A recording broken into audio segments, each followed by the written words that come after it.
McGallagher to Stokes, who's onside. 1-0. Here's Sims. It's a good serve this from Southampton. They could finish the job here. It's Shane Long, and he has done it. Just a minute to play. Plus stoppage time. Here's Letizia. Who better to say farewell than one of the finest players ever to wear the red and white.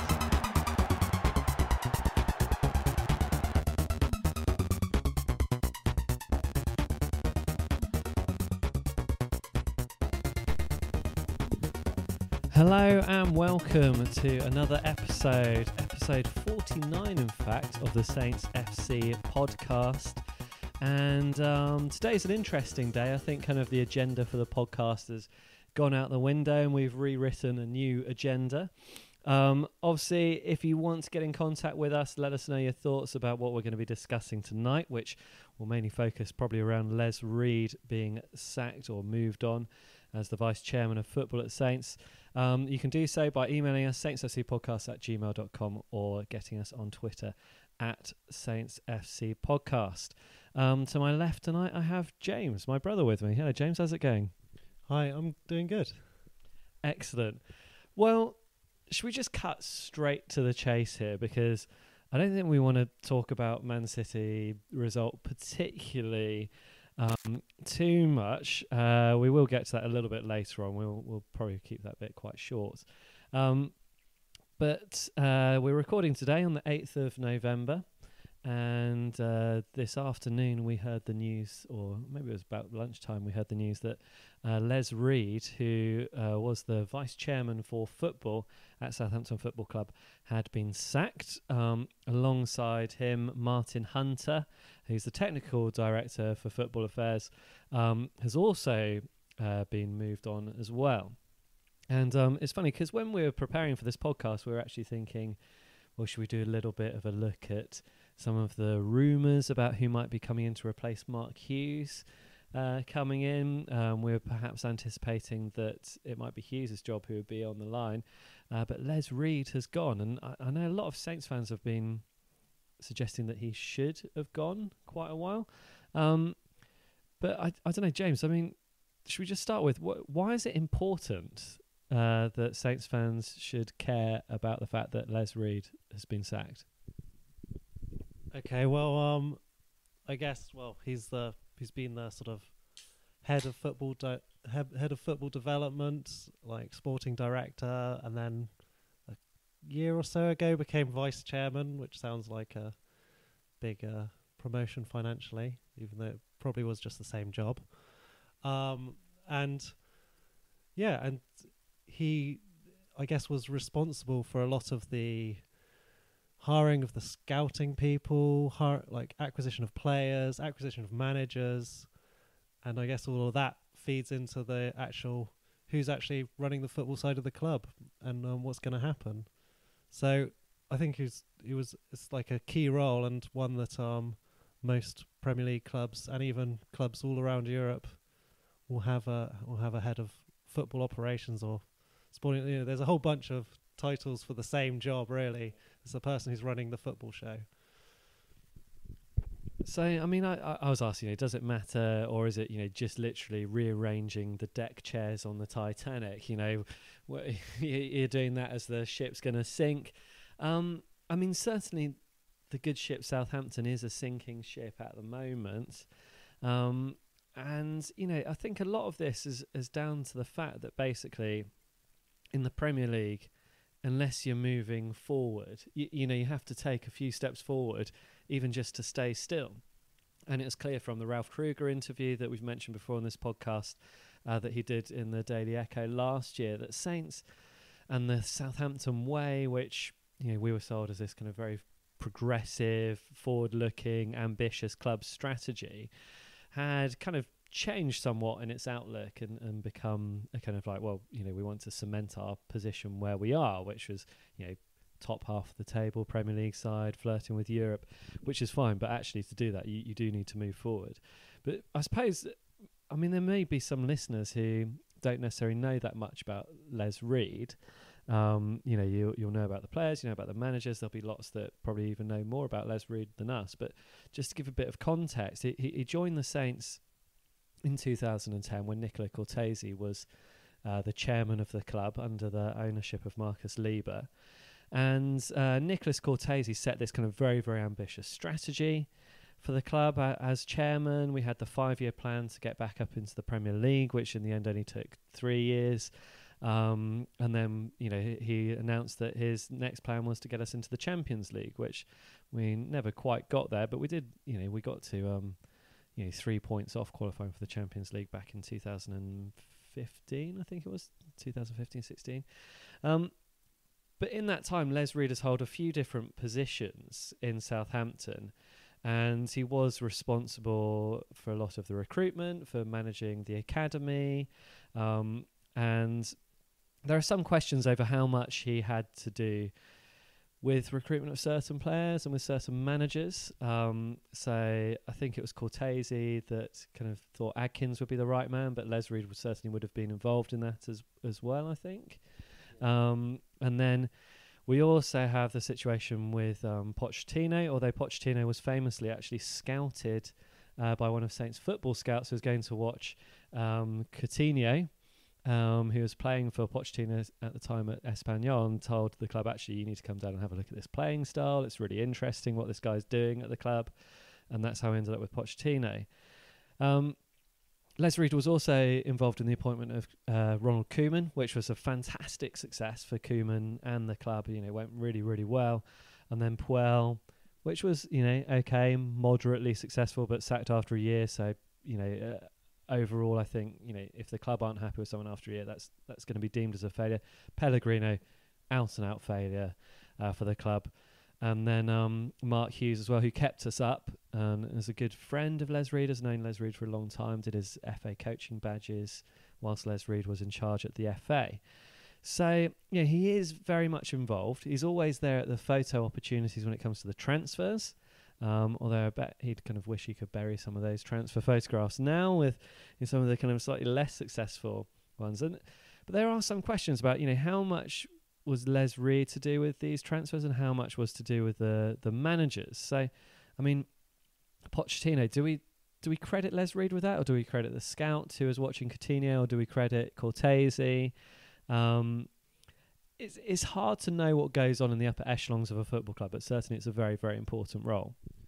Yeah, well, I think you've got to say that Les Reed in his position must have at least had a say. I mean, a lot of stuff's down to the person who finds the person, but then it's still down to Les Reed's decision of, I'm sure there was a bunch of managers and him and Cortese were essentially picked.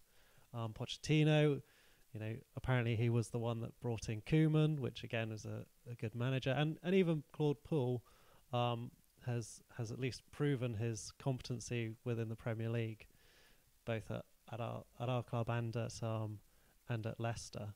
So I think and the fact that he is in the photo whenever we sign a player is almost his assertion that this is my player, this is what I'm doing as my job. So you've got to assume that he had a hand in everything, including like the black box system, the new training facilities, all of those improvements that probably took us ahead of many Premier League clubs. And I think that's one of the things you have to think about where he did do a good job for us, is that up until a couple of seasons ago, we were flying high, and a lot of that development work's probably down to the background work of bringing in the right managers, bringing in many of the right players, although obviously, some of them weren't as good, but we still brought in some excellent football players, Virgil van Dijk, Victor Wanyama, the list goes on, Alderweireld.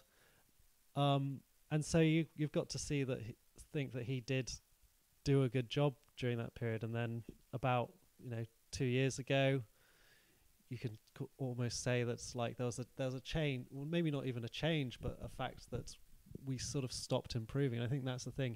He's been with us for 8 years, and 4 or 5 of those years, you can see definite progress, new facilities, new systems, new managers, new styles of playing that really pushed our club forward, new signings as well. But then in the last 2 seasons, I think you can see it as like a lot of the other Premier League clubs caught up, a lot of Premier League clubs using the similar model that we do.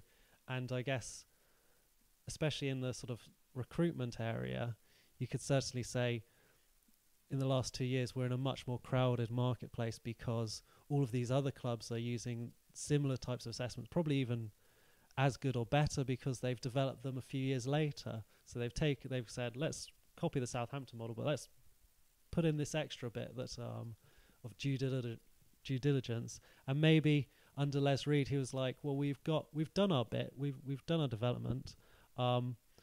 Surely that's enough. And I think that's probably where you're sort of seeing a change like this is necessary, where it's like he's almost too comfortable in the role, and he's almost too, has got. I mean, it's hard to say lazy because I imagine he's been very busy, but like complacent that we are doing enough, and maybe we need to move on to improving advertising and stuff like that, which seems to be the only positive announcements coming out of the club. Yeah, I'm going to go back to an article which was written by Gary Neville for the Daily Telegraph, and it came out in January 2015, and I'm going to read it verbatim here. To me, the manager was the ultimate authority on all football club matters, but talking this week to Les Reed, who has overall control at Southampton, has strengthened my belief that 95% of clubs will adopt the model that has been so successful for Saints.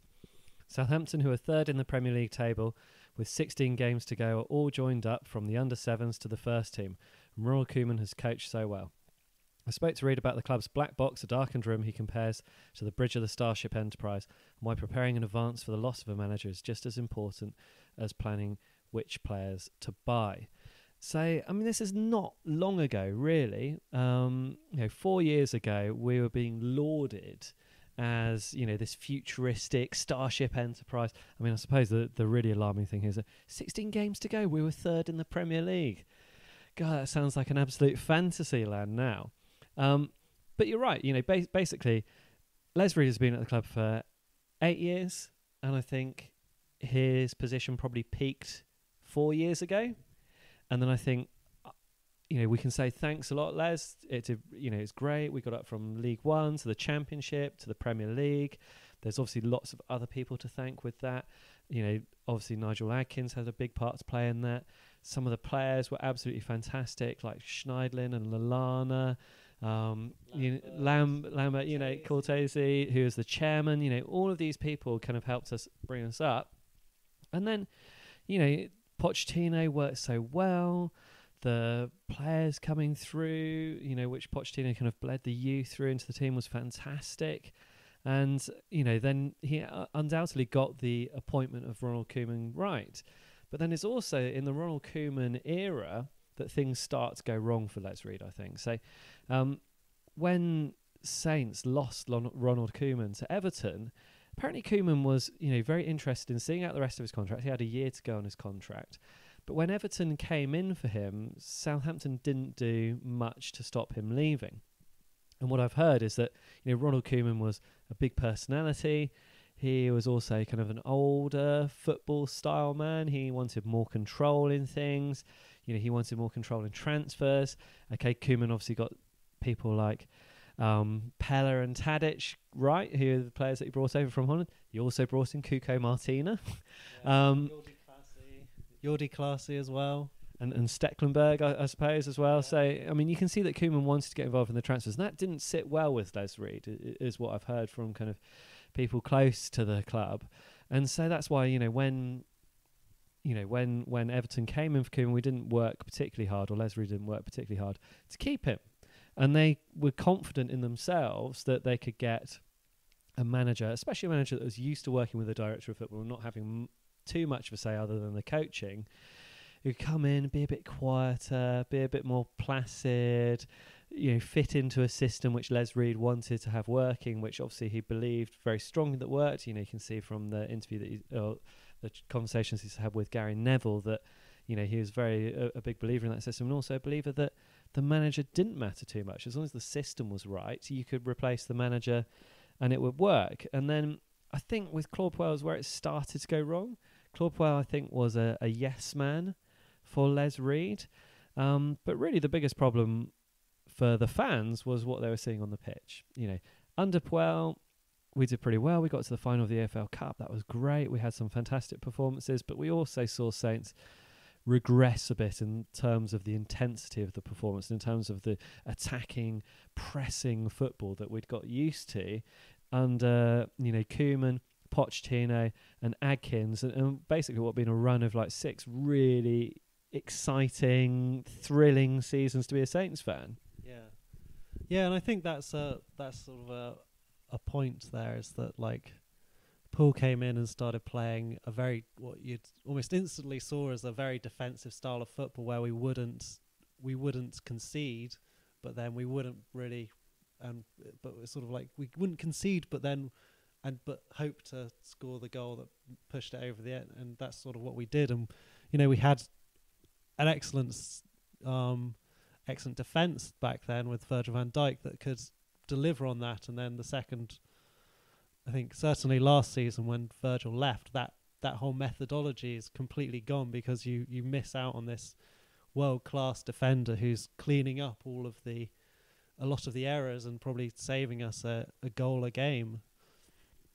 And I think that's sort of the thing, is like he's sort of started, I think in the last 2 years, Les Reed has been sort of,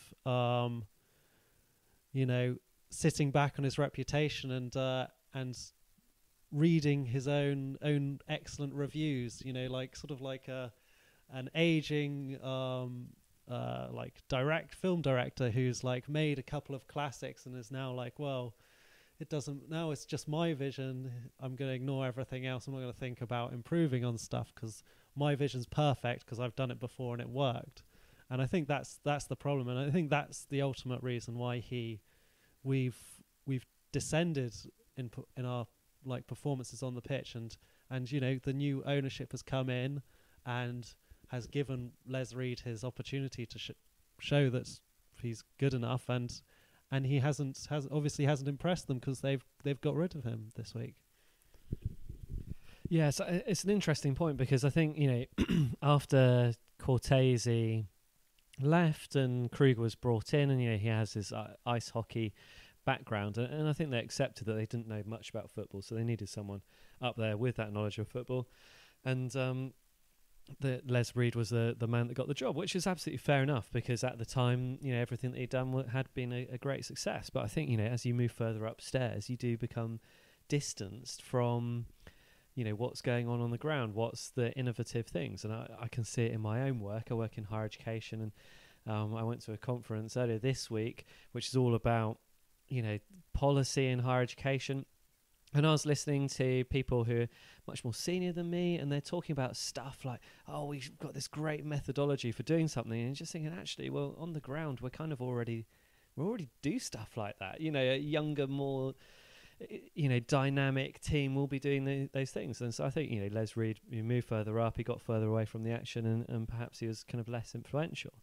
I suppose another thing which is quite interesting is, I was kind of expecting that Saints would maybe act a bit quicker in terms of performances this season, and they obviously have, but that's been Les Reed and Paul Hunter, Martin Hunter, who've gone rather than the manager. But Les Reed definitely brought in Mark Hughes. Mark Hughes was quite bullish though in his press conference today. He doesn't seem to think that his job is under threat. When I first read the news that Les Reed was going, I thought, well, is it going to be Les Reed, then a few others, and then we're going to appoint a new director of football who's then going to appoint the next manager, and that's all going to happen quite quickly. But Hughes doesn't seem to think so. It's interesting the way that Hughes was talking in his press conference. And the BBC kind of like picked up that Hughes wants to be more involved in transfers. He feels that his football knowledge is clearly better than Les Reed's football knowledge. And although he didn't say that explicitly, you can read between the lines there. And it's obvious, the fact that Armstrong is not in the first team, the fact that Vestergaard is not in the first team, the fact that Elianusi is kind of flitting between being in and out of the first team. It doesn't look like Mark Hughes is confident in the players that he's been given and told to work with. And it sounds like Mark Hughes wants to have a go at the transfer market. And I think that's probably the case that he's going to be making to Ralph Kruger at the moment, and then whoever his new boss is that's brought in ahead of him as the director of football. Yeah, and let me read this statement that this answer that Mark Hughes gave during his press conference today. And it goes, "My input was previously limited as I was coming in at the latter stages of what was already going on. I expect my involvement to increase going forward, and I think that it will be a good thing. I've got a lot of knowledge and understanding about what is needed to come in." So there you go. He's saying, like, I wasn't involved in signing these players. I want to be involved, and I know what players I want to sign, which I think is fair because managers do. He's worked in the Premier League for years and has definitely watched, probably watches more football than anyone than most people, and probably knows what players he wants and what the team is missing.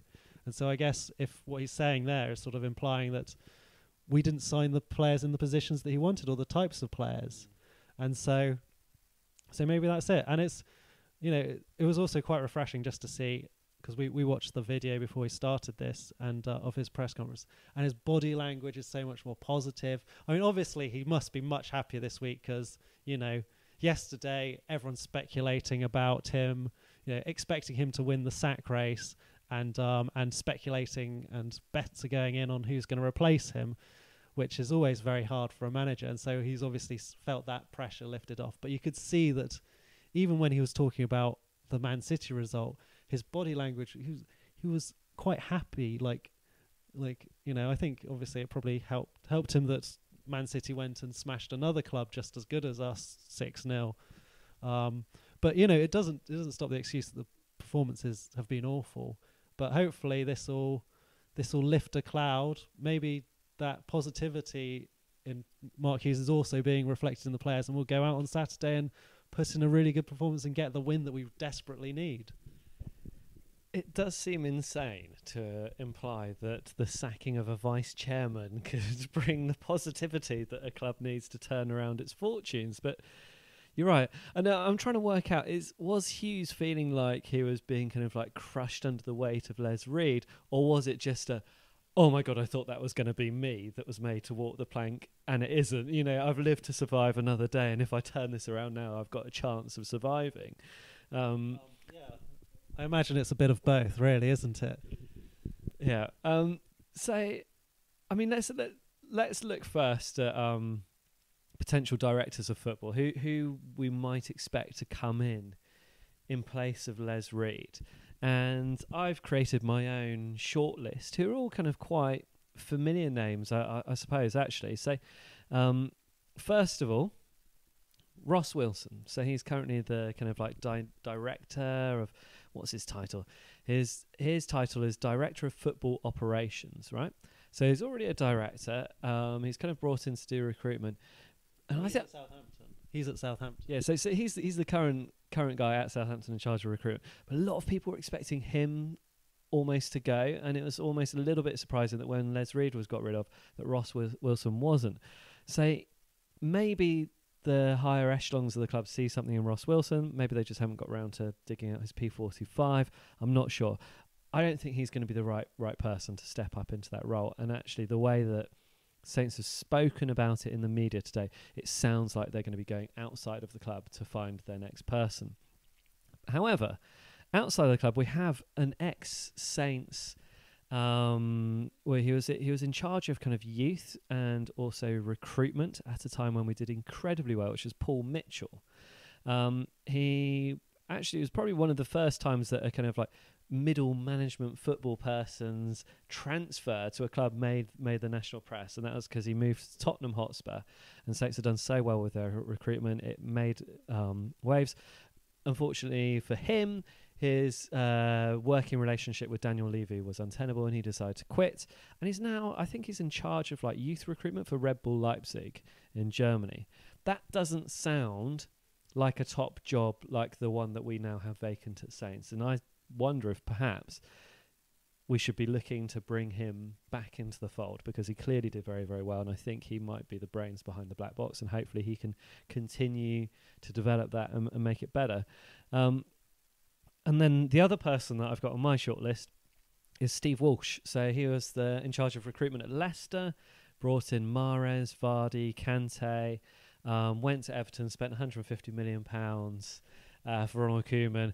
And that didn't go so well, but he did buy some very good players. But he's been sacked, so I think he's also available. But I think Paul Mitchell, Steve Walsh, potentially, Les Reed's kind of role would be a step up. They'd be bringing fresher ideas.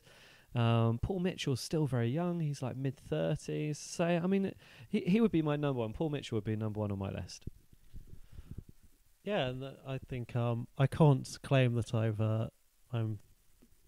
I have expansive knowledge of sporting directors, but yeah, there's certainly a few out there.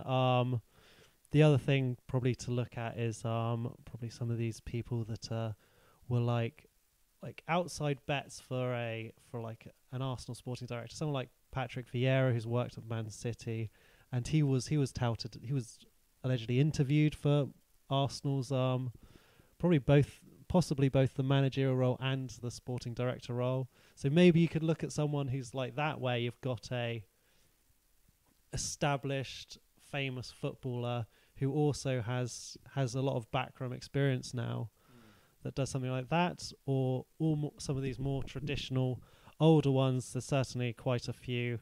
I mean, fortunately, there's this great list on Transfer Market called Available Sporting Directors. So you can sort of skim through that and look at all these people that were used to be at.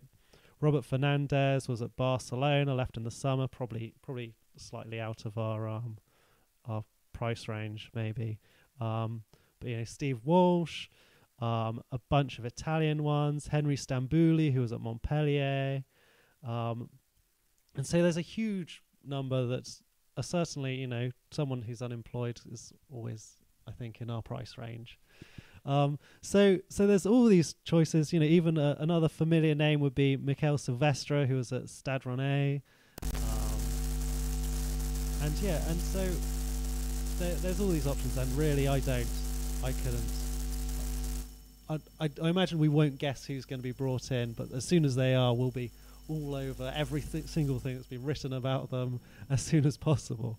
But yeah, I expect it'll probably be someone older, someone who's got Premier League experience, or maybe something a little bit more far-field, like looking at one of these clubs like FC Schalke, Red Bull Leipzig, Red Bull Salzburg. Both those Red Bull clubs are certainly playing in and working in a way that where they really do take a lot of notice. Leipzig has pushed their way up through the German league and is doing well in the Bundesliga, and Salzburg has established them as one of these rare clubs that outside of the main leagues can still perform well in Europe, and also produced an excellent brought player like Sadio Mane into Europe, and then we picked him out for ourselves. Yeah, I mean, there's certainly some interesting models from around and about the world, and I'm not entirely sure whether it's kind of like Les Reed who's in charge of those kind of progressive thinking and looking, further outside the UK. Would you trust like Ralph Kruger to kind of pick your next director of football? It could be quite a tough thing for someone like him to choose. Who do you get involved in the recruitment of that? I mean, I also wonder if perhaps we might be looking at a combination of potentially a manager and a director of football, or we bring in a director of football who's very closely linked to a particular manager, and then that might be the kind of whole thinking that it's almost like a double appointment that's coming up. I mean, there was that article earlier this week, I think it was in the Express or some other kind of red top of ill repute, that was touting that Moyes and Allardyce were the kind of like the front runners for the next Saints job. Maybe if there was some truth in that, that could have been what cost Les Reed his job. But whereas actually, I think we really need to be looking at some kind of much more interesting sorts of managers. Jardim, who's available from Monaco, looks like a certainly interesting option. The fact that Bielsa was available in the summer and didn't come to Saints has upset me, and I've talked about this on the podcast before. And then seeing this kind of video of the Leeds players tracking back last week and just looking at that sort of commitment that he manages to get out of his players, it's like absolute fantasy world to imagine Bielsa managing our club. It may not always necessarily work with the results, but I think if Saints fans saw attacking football and total commitment from the players, that would be such a positive, refreshing thing to see. And I think with Jardim, he achieved some brilliant things at Monaco, but also worked a lot with youth, brought some really talented young players through. I mean, Kylian Mbappe being the most famous example of that. And he got a tune out of Guido Carrillo as well, didn't he? Got some goals out of him, and he plays 4-4-2, so it's a style that we're familiar with, but it's also attacking, it's also pressing, and he bleeds youth, and that's the sort of person I'd want in charge of the footballing side of things in the future. Maybe we might see a combination of one of those types coming in. Yeah, I think so. I think there's a lot of I think that's what everyone's sort of hoping for is a distinct change in our style of play, because we were playing this great pressing football under Pochettino. We were playing a similar type of pressing football, but also a type of football where we'd also change it up, like under Ronald Koeman, where we seem to go out with like an A plan and a B plan, and I think obviously the players we had then, Tadic, Mane, Long, gave loads of pace that allowed and Pella gave us loads of pace to actually deliver that type of thing. And I think that's one of the things that's we're struggling with at the moment, is that we sort of have a one-dimensional form of play, and that sort of means it seems to make it really easy for other clubs to read us, and that's what I always find, is that we lack ideas, especially going back last season as well, as there never seemed to be a plan B. And I think one of Mark Hughes' failings is that he doesn't react as fast as I'd want him to. I was at the Chelsea game where we went 2-0 up and conceded 3 goals, and you could see on the sidelines Mark Hughes was deciding to make changes once the first Chelsea goal went in, but hadn't actually managed to change the style of play by the time the third goal had gone in. And okay, they went in quite fast, but you'd expect him to get them to change, do something quickly, because you could see the game was turning. And suddenly, I find sometimes we struggle to respond to that. But hopefully this, a new technical director will probably bring in a new manager, but for Mark Hughes' benefit, that means he's got, probably 6-7, at least probably till January, enough time to put his stamp on what players he wants to bring in January, get those winter games out of the way, and gives him time to actually deliver like we all want him to deliver. We all want to win these games, and we certainly don't see that we're too far off that. Certainly, we seem to have enough chances against at least the lower teams in the league to win these games. We're just not converting them. So hopefully that might change. Yeah, I mean, I still think with Hughes, there has been a marked improvement in terms of the performances from the players since Pellegrino left. The lack of confidence, the mistakes, they're all still there, and obviously it'd be great to see him get those sorted. And, looking at kind of like David Moyes or Sam Allardyce, that's not what I want our football club to become.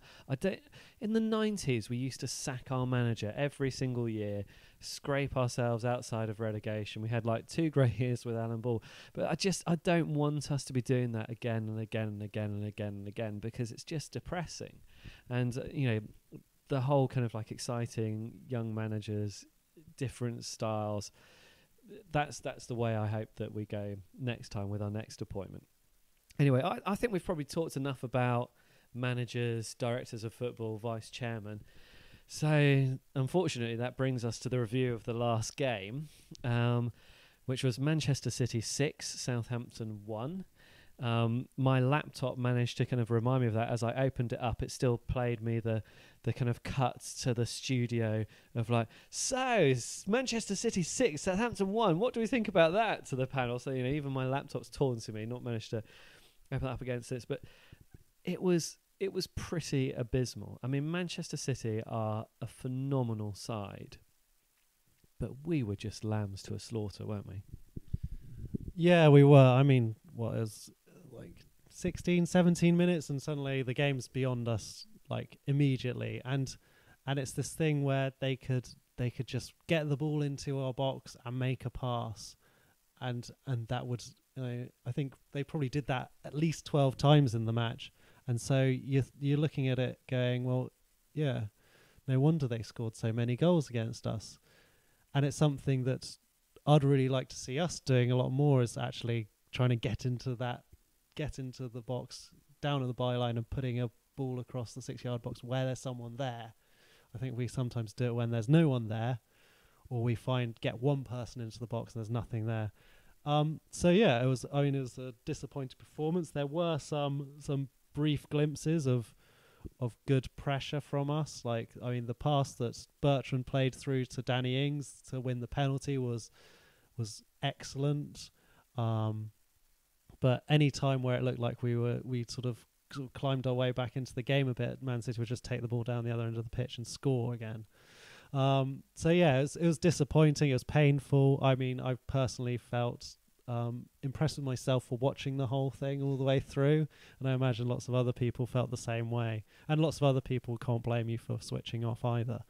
So yeah, I mean, it's disappointing. I mean, I don't think I went into the game thinking we could really outperform Man City. Maybe, I mean, we did last season. We did put in 2 very good performances against them, and this shows sort of an example of where we've slipped away, and that we're almost more easily turned over by the top teams. Because last day of the season, we certainly thought we'd deserved a draw. Same at Man City earlier in the season, last season, where we lost 2-1, I think, where we scored against them, but we still it was beyond us again. 2 late goals, same old story.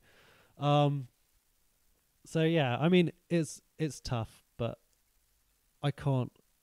It would have been nice to have lost by less, but Man City are better than us, and it would have been hard to expect anything more.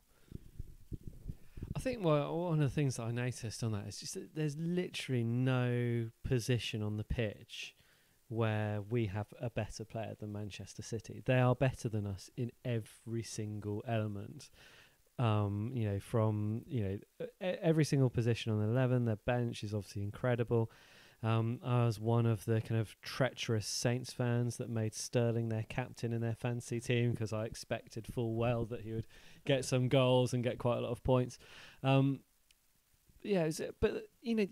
Some of the goals were avoidable as well, though. It's not like all 6 goals were just pure Man City beautiful football. I mean, Cedric was culpable for one of the goals where he didn't manage to shepherd the ball off the pitch, and it was just terrible. And then there was that kind of clip which was doing the rounds on Twitter and in the football circles of Manchester City making about 20 passes within our box, which is just absolutely shocking. Where's the person just going no and just running in and hoofing it out? Sometimes you need someone to just take control, and that just didn't happen. But I guess that's the interesting thing about kind of comparing this season to last season. It's like Pellegrino had us more competitive at the Etihad last season, the fact that we were still in the game, right until the last minute, until they got their kind of 97th minute winner. Whereas this season, we're more positive in the attacking football. We do play some slightly more attractive football at times, but we're much, much more vulnerable as well. And also, just thinking about, I remember the Saints Twitter kind of said, oh yeah, what are your predictions for the game to the Saints fans? And everyone was responding with 3-0, 4-0, 5-0, 6-0, 7-0. You know, nobody expected Saints to score a goal. Everyone expected us to concede multiple goals. And that's from your fan base. That's from the people that believe and pay hundreds and thousands of pounds every year to watch the club. And that is a very kind of like sad indictment. And I'm sure that kind of is one of the contributing factors to Les Reed going. I don't know if there's anything more to say about the Man City game other than we were well beaten by a much better side. I don't think we've learned anything that we didn't know about the Saints side from that.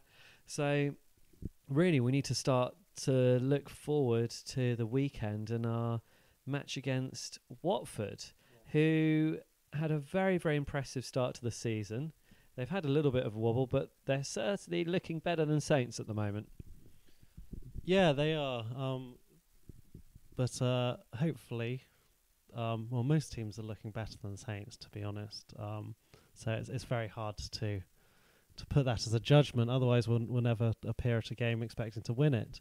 But I think we could look at the performances against Bournemouth and Newcastle and say, well, we can control the game. So if we can do that against Watford and get the fans behind them, get some pressure on the players and some support behind them, I think we can certainly control the game and maybe get a result. Get the goals we need. Like against Bournemouth and against Newcastle, that's all we needed was one of those few chances that we created where it should have gone in the back of the net and just get that ball in the back of the net. And I think we've got that chance with Watford.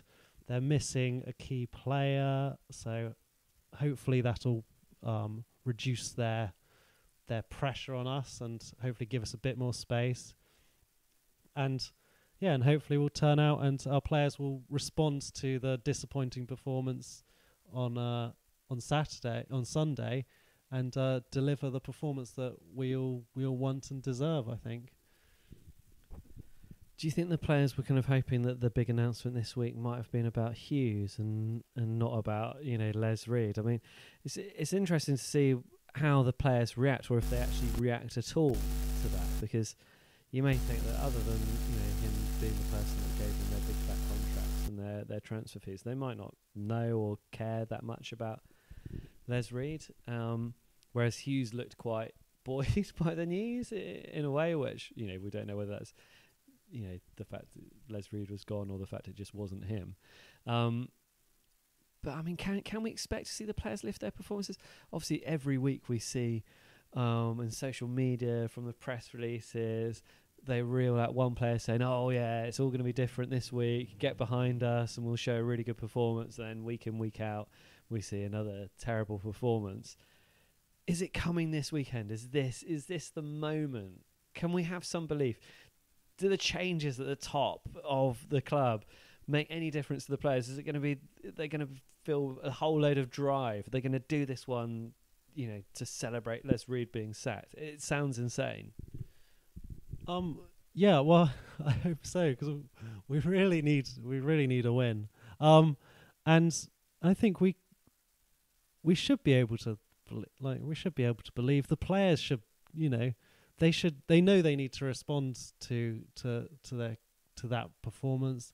I think certainly there's sort of an atmosphere around the players where it's almost like they don't expect to get a win, and like it's almost like they just need that little bit, like a victory to create that turning point and create some like positivity to build upon. And it's got to happen at some point. At some point the ball's got to hit one of our players and bounce in and actually go into their net rather than our own. I think Watford's the opportunity, and then we've got another international break. So I think we really need a big performance out of them, because we know a few of them won't be playing. Certainly I don't think anyone's been called up to the England squad apart from maybe McCarthy, or maybe that hasn't even been called up. That hasn't even been announced. But we need big performance out of them, and I really want them to deliver it. And hopefully, Mark Hughes is going to go into that training ground tomorrow and just be like, come on, like, give me some passion. I think, you look at a player like Højbjerg and you can see he really lives it and breathes it, and he's there to perform on the pitch, and you can see his frustration when some of the other players on the pitch don't seem to have the same attitude or the same put in the same amount of effort as he does, and he'll come back out after the game like he did against Man City and say we weren't good enough and we need to do better, and give that honest appraisal, which to be honest I think is what a real leader on the pitch should do, and why I'm going to wave my flag to be Højbjerg should become the captain, because I really do think he although he is a bit young, he's got that real drive and passion to like actually G up the players and go like, come on, let's do this. Certainly more so than it seems that Ryan Bertrand has. Yeah. Ryan Bertrand, he's kind of like a solid 6 out of 10 every week, 7 out of 10. He's a good player, but he's not showing that same level of passion that Højbjerg does. Maybe we should just make Højbjerg the manager for a day and see what happens. But yeah, I mean, looking at this, I don't actually expect us to beat Watford. I think we'll probably lose. And then with the international break coming on, that's quite a long time for Hughes to survive this axe, which is obviously swinging around in St Mary's at the moment and Staplewood. I wonder if we might be doing another podcast next week and talking about our next recruitment in that area. I really, really hope that we beat Watford, though. I'd just much rather just see us turn it around than have more failures, more changes. Even though Hughes wouldn't have been my man, I was very pleased that he kept us up. He probably did deserve to get an extension to the contract, maybe not the full 3 years, but let's see what happens. So I don't know if we've got anything else. I suppose there's that. Yeah, predictions for Watford. Oh, I'm going to say that we're going to lose 1-0. I'm going to do the flip side and do, that Newcastle beat Watford at the weekend, right? So if Newcastle were awful, so if they manage to beat Watford, surely we can beat Watford too, right? So I'm going to go with a 2-1 victory where we go behind and then we come back and win the game and blow all expectation. I'm sorry about the slight tone of sarcasm here, because I really want to see us like do a really good performance where you can actually watch the game and be happy, go and watch Match of the Day and just sit through all of the 60 minutes of other teams playing before our game comes on, because it doesn't matter because we're gonna watch us win again. That'd be great. So that's what I think personally. I think it's got to come because we need it. Yeah. So blood and guts 2-1 victory for James. I suppose actually there is one thing that I did want to mention before the end, and that's the plaque which is going up on the Itchen stand, which was kind of on the 100-year commemoration of Armistice Day, and thinking about all of those Southampton players and ex-players who would have been very young at the time, and fighting in the First World War and losing their lives, and then eventually the peace which came across Europe. Fantastic, we should be celebrating, that peace which came, but also remembering the lives lost of all of those ex-saints. And there is actually a very good article on the BBC, so for those of you who are interested in football, you might want to read, I think it's called The Last Pass. It's like a long read on the BBC website.